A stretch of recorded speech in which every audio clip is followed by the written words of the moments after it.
Hier, j'ai insulté tout le monde dans ma vidéo et c'est pas le bon moyen parce que mon désir c'est de transmettre quelque chose. Je parlais hier de l'acte d'Adèle Haenel qui est sorti des Césars. Pour moi, c'était quelque chose de normal et je me suis vite rendu compte qu'en réalité, ce n'était pas normal. Et on va expliquer pourquoi.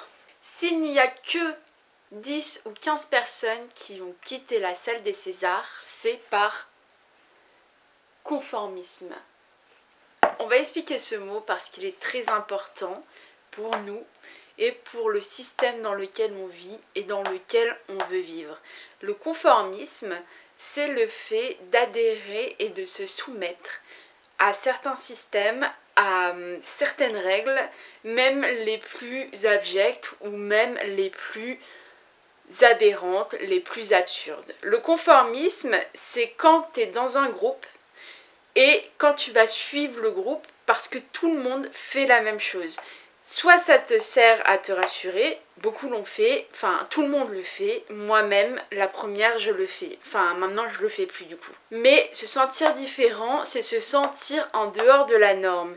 Adèle Haenel est partie et tous les gens qui ont parlé après l'ont très mal perçu et l'ont très mal pris. Adèle Haenel a été une Antigone et j'emploie ce terme et j'emploie surtout cette figure mythique parce que pour moi elle a été le reflet de l'Antigone qui a parlé contre les lois qu'on a essayé de lui imposer. La loi c'était très simple, la loi c'était tu fermes ta gueule, Polanski le violeur pour nous ce n'est pas un violeur et d'ailleurs on va préférer prendre l'excuse de on sépare l'œuvre de l'artiste. Adèle Haenel a été touchée sexuellement quand elle était petite, elle a témoigné et c'était déjà son premier acte de courage parce que déjà parler de ce qu'on a subi et du coup rendre réelle cette honte qu'on vit tous les jours, c'est vraiment pas facile. Et là, au César, c'était encore plus difficile de se lever et de quitter la salle. Pourquoi? Parce que les Césars, c'est un système déjà. C'est un système et encore plus que ça, c'est une cérémonie. Et qui dit cérémonie, dit religion.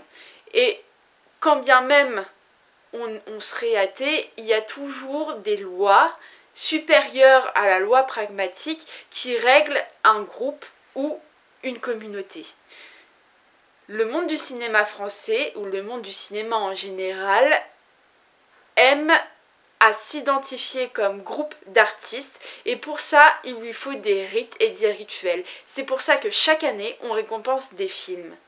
Adèle Haenel, donc, c'est l'Antigone et l'Antigone, c'est celle qui va parler contre les lois, contre la loi qu'on essaie de nous imposer, une loi aberrante, une loi qui n'est pas acceptable, mais qu'il faut accepter. Adèle Haenel n'a pas accepté, donc elle est partie. Ça paraît rien comme ça, pour moi ça paraissait rien, pour moi ça me paraissait normal. Mais en réalité, ça a perturbé beaucoup de personnalités françaises.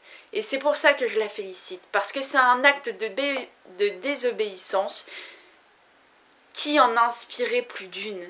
Et en fait, je la remercie pour ça, parce qu'elle nous donne l'exemple de désobéir, en fait. Et je pense que dans notre ère actuelle, il est de plus en plus important et primordial de désobéir à certaines lois qui détruisent la planète, à certaines lois qui détruisent le bien commun, à certaines lois qui détruisent notre sentiment d'humanité. Quand t'entends un Norbert Wilson, j'ai l'impression que, en fait, maintenant que j'y pense et que j'ai pris la distance, je pense qu'il a été pas traumatisé, mais qu'il s'est senti concerné parce qu'il y a une femme, donc ça relève son niveau de misogynie quand même, hein, mais il y a une femme qui s'est levée, qui est partie et qui a osé dire la honte, qui est une vérité. Donc elle a osé bafouer la loi du patriarcat et Lambert Wilson n'a pas accepté ça. Comme Isabelle Huppert, comme Catherine Deneuve, enfin il y en a plein, mais je cite les boomers, donc les plus vieux, qui sont d'une autre génération que nous. L'ancienne génération trouvait ça normal en fait, les violences sexuelles et tout ça, enfin pas normal, mais disons qu'il y avait une règle tacite et presque silencieuse qui disait t'es une femme, tais-toi, ce que tu vis c'est normal et même si c'est pas normal, faut te faire une raison en fait et ta gueule. J'ai jamais compris ça et je pense que ma génération et celle qui va nous suivre ne comprendra pas ça et d'ailleurs je suis très fière de cette génération de femmes qui se bat en fait, qui milite, qui parle maintenant, qui ose prendre la parole. L'acte d'Adèle Haenel, j'ai l'impression que c'est un résumé de tout ce que les féministes sont en train de faire pour changer le regard des gens sur la femme et pour changer les comportements des gens en fait, pour améliorer notre condition de femme tout simplement. Ce que je déplore le plus, c'est vraiment le regard de tous ces boomers en fait, de toutes ces vieilles personnes qui continuent à prêcher des choses qui n'ont plus lieu d'être. J'ai l'impression qu'ils n'ont toujours pas compris qu'il y a un mouvement, pas de révolte, mais un mouvement contestataire qui prend de plus en plus d'ampleur. Ah mais le conformisme c'est un fléau en fait. L'argument de ce fameux Richard Anconina, c'est le fait de dire oui mais si elle n'était pas d'accord, elle aurait jamais dû venir. Mais il a oublié de préciser, ce fameux Richard Anconina, que Adèle Haenel avait été nommée aussi parce qu'elle a fait un super film qui s'appelle Le portrait de la jeune fille en feu, qui a été un film révélation pour certains d'entre nous. Et elle avait le droit de défendre son film. Elle avait le droit d'être nommée comme meilleure actrice. Elle avait le droit d'être là au César pour défendre son film. Et elle n'est pas venue au César même en sachant qu'il y avait 12 nominations pour Roman Polanski. Non, elle est venue parce qu'elle avait un film à défendre. Et en tant qu'artiste, tu veux défendre ton œuvre en fait, parce que tu y as travaillé, parce que tu y as mis un bout de ton âme. Alors, le fait de dire non, mais elle aurait pas dû venir aux Oscars, au César, c'est encore le fait de la domination sur l'autre.